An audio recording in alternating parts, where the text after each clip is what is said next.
Hi friends, welcome to Ali Vihari. ఈ వీడియోలో మనం వచ్చేసి వీర బ్రహ్మేంద్ర స్వామి వారి సిరీస్లో అద్భుతమైన వీడియో ఉండబోతుంది.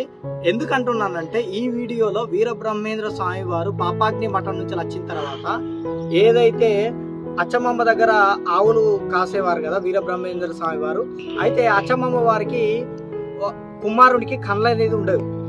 అయితే చూపు లేదని చెప్పి అచ్చమ్మమ్మ వారు ఎప్పుడూ బాధపడేవారు. అయితే ఈ యొక్క యాగంటి కర్నూలులోని బనగనపల్లికి 15 కిలోమీటర్ల సమీపంలో ఉన్నటువంటి యాగంటి పుణ్యక్షేత్రంలోని 3 గుహలు ఉంటాయి.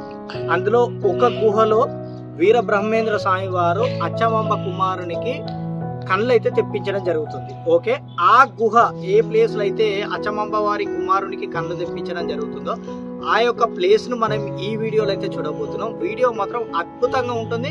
ఇంకొక ప్లేస్ కూడా ఉంటుంది, అది కొద్దిగా సస్పెన్స్ కానీ నెక్స్ట్ లెవెల్లో ఉంటుంది.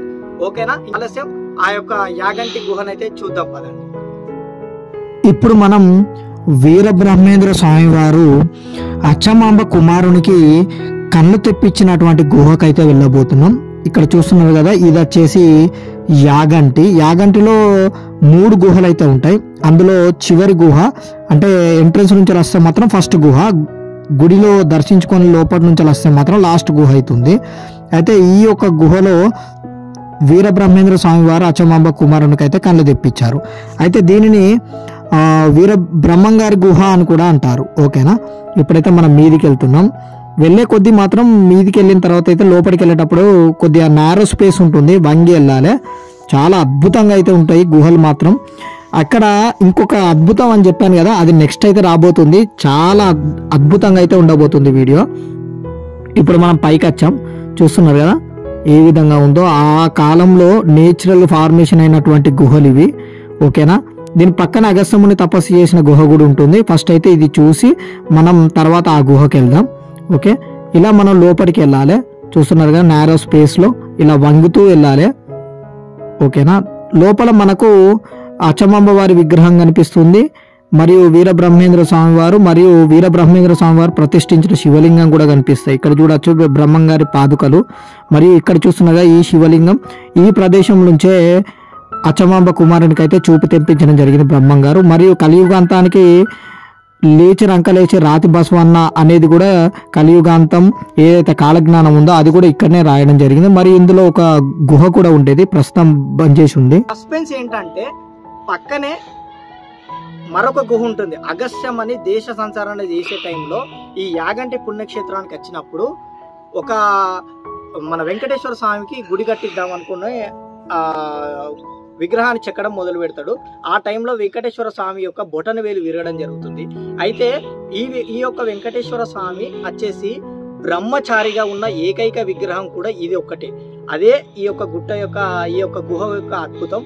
ఆ వీడియోనైతే మనం చూడబోతున్నాం. కాకపోతే ఇక్కడ ఆ బొటన వేలు అనేది విరగడంతో అగస్త్యముని తపస్సు చేయడం జరుగుతుంది ఏ శివునికి.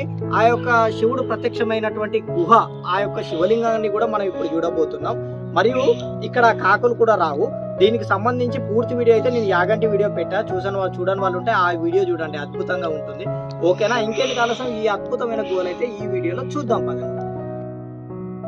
ఇప్పుడు మనం అగస్త్యముని గుహకి అయితే వెళ్తున్నాం. చూస్తున్నారు కదా, ఈ గుహలోనే అగస్త్యముని అయితే శివునికి తపస్సు చేసి ప్రతిష్ఠించిన శివలింగం అయితే ఉండబోతుంది. నేను చెప్పిన అద్భుతం అని చెప్పాను చూడండి, అది వచ్చేసి గుహ లోపల ఉంటుంది. చాలా అద్భుతంగా అయితే ఉంటుంది. ఓకేనా, ఇప్పుడు మనం మరియు ఇక్కడ కాకులు కూడా వాలాయి. దీనికి సంబంధించి పూర్తి వీడియో యాగంటి వీడియో చేశాను, చూడని వాళ్ళు ఉంటే చూడొచ్చు.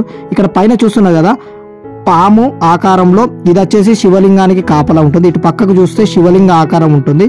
ఎదురుగా కనిపించే గుహలోనే మీరు చూస్తే లెఫ్ట్ సైడ్ అగస్త్యముని తపస్సు చేసి ఈ యొక్క శివలింగాన్ని ప్రతిష్ఠించడం అయితే జరిగింది. చూస్తున్నారు కదా, పైన పాము ఆకారంలో, పాము పడుగ ఆకారంలో, మరియు పక్కనే శివలింగం నేచురల్ గా. మరియు ఇక్కడ చూస్తున్న శివలింగాన్ని ఆ పక్కనే తపస్సు చేయడం జరిగింది అగస్త్యముని. ఓకేనా, మరియు తపస్సుకు మెచ్చి శివుడు ప్రత్యక్షమైనటువంటి ప్రదేశం కూడా అదే. ఓకేనా, అద్భుతమైన గుహనైతే చూశారు కదా. అయితే ఈ గుహలో శివునికి తపస్సు చేసేయడానికి గల కారణం చెప్పాను కదా, ఏంటంటే వెంకటేశ్వర స్వామి విగ్రహాన్ని ప్రతిష్ఠించాలనుకున్న టైంలో బొటన్ వేలు అయితే కుడికాలు విరగడం జరిగింది. దానికోసం అయితే తపస్సు అయితే చేయడం జరిగింది. ఓకే, ఆ తపస్సును మెచ్చి శివుడు అయితే ఈ యొక్క గుహలో అయితే ప్రత్యక్షం అయితే అవ్వడం జరిగింది. ఆ యొక్క విగ్రహాన్ని ప్రతిష్ఠించే గుహ ఏదైతే ఉందో వెంకటేశ్వర స్వామి గుహ, రెండో గుహ, మనం ఇప్పుడు అక్కడికే వెళ్తున్నాం. చూస్తున్నారు కదా, ఈ యొక్క విగ్రహం చూస్తున్నారా, ఇది ఏకైక విగ్రహం. అంటే బ్రహ్మచారిగా ఉన్న వెంకటేశ్వర స్వామి విగ్రహం ఇది ఒక్కటే ఉంది, మరొకటి లేదు. పెళ్లి కాక ముందు తెలుసు కదా, అప్పుడు ప్రతిష్ఠించిన శివలింగం. అందుకే మీరు చూస్తున్నారు కదా, ఇలాంటి విగ్రహం వెంకటేశ్వర స్వామి ఇంకెక్కడ చూస్తుంటారు. ఇక్కడ నుంచి యాగంటి వ్యూ మాత్రం నెక్స్ట్ లెవెల్లో కనిపిస్తుంది. చాలా పురాతనమైన గుహలు చూస్తున్నారు కదా, నేచురల్ ఫార్మేషన్. ఇక్కడ నుంచి చూడొచ్చు. కాస్త మెట్ల ముందుకు వస్తే ఎక్సలెంట్ అయితే కనిపిస్తుంది. ఆలయం మొత్తం చూడొచ్చు.